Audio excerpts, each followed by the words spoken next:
Well, hello to you, my tribe. Welcome to my channel, Auntie C's Chat Cafe. Auntie C here, bringing you another Spirit-filled Sunday. And how are you this day? How is the Spirit stirring you?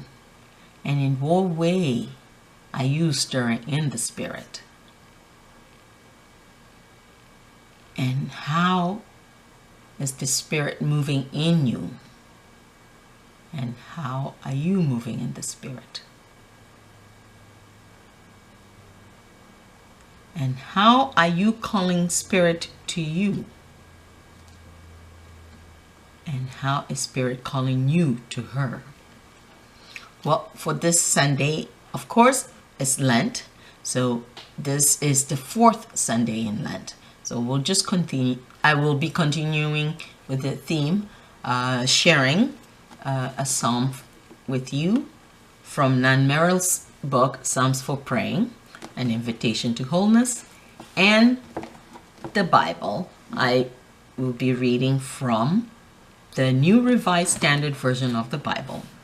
And for this Sunday, the psalm that I'm going to be reading is a favorite, not just of mine, but I think for everybody that knows the psalm or have heard of the psalm in one form or another.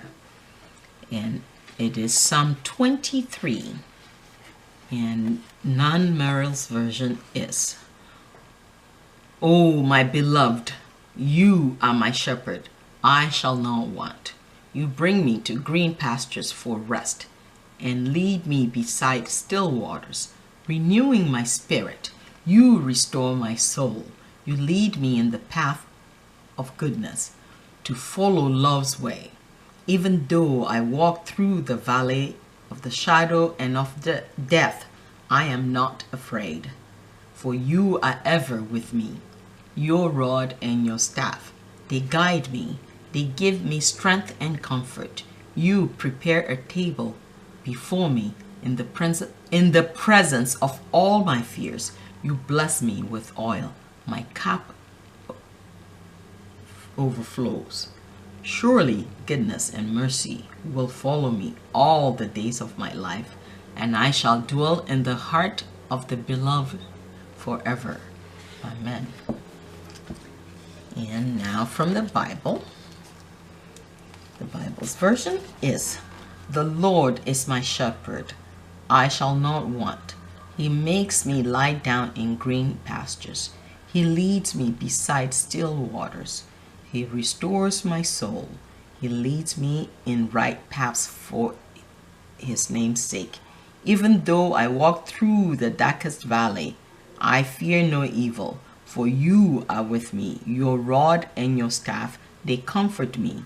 You prepare a table before me in the presence of my enemies. You anoint my head with oil. My cup overflows.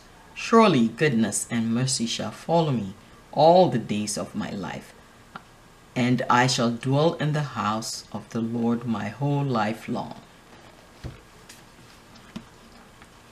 And one final reading then and I'll be reading from Nan Merrill's book.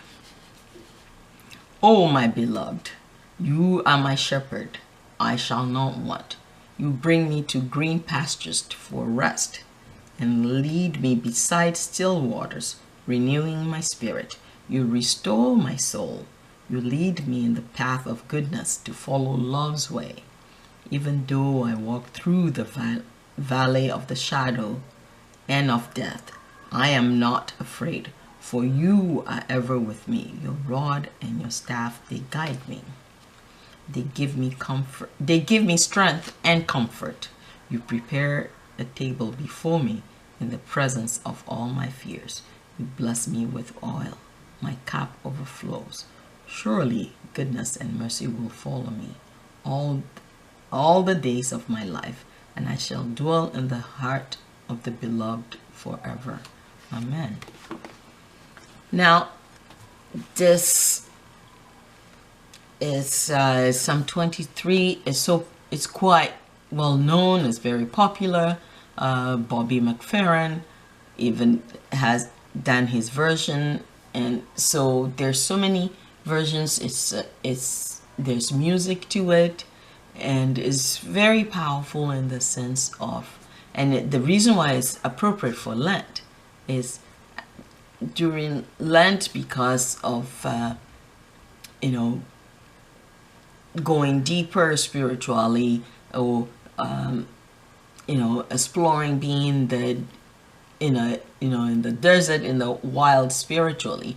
It's when we at least I believe it's when we are wandering through the desert or the wilderness of our lives that we encounter the divine, or the beloved, as Nan Merrill calls the divine or spirit.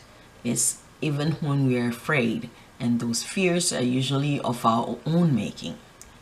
And so what I want to know and put out there, and I would love to hear from you. Remember to comment down below to have a we can have a dialogue or a discussion on this. Is what times in your life do you feel the presence of the divine or the beloved the most?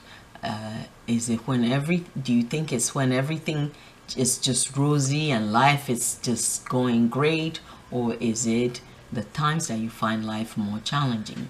And or do you even feel at times that you can't feel the presence, that there is no divine guidance, or there is no divine hand directing you your way, or watching over you, or protecting you? And at what times in your life do you feel that, or have you felt that, and how do you use that in your day-to-day life? How do you apply that? What do you encounter in your daily life that make, as my grandmother would say, is make you stumble or make you stub your toes? That the rod or the staff of the beloved, it holds you up. That way you don't, when you stumble, you don't fall over and fall down the cliff. The staff and the rod is to help you climb out of the valley onto the to top of the hill. And so in what way and what times in your life do you feel that you have the beloved is with you? The beloved is like your rod and staff to give you strength and comfort. Or do you ever feel that? And or the times that you do feel it, or may have felt it, what do you do to feel it? How do you get there? Anyway, well, my friends and tribe, that's our Spirit-filled Sunday for this day. Thank you so much for watching. This is Auntie C saying, stay blessed. And please remember, if you're not subscribed to the channel, press that subscribe button. Thank you again. Goodbye for now.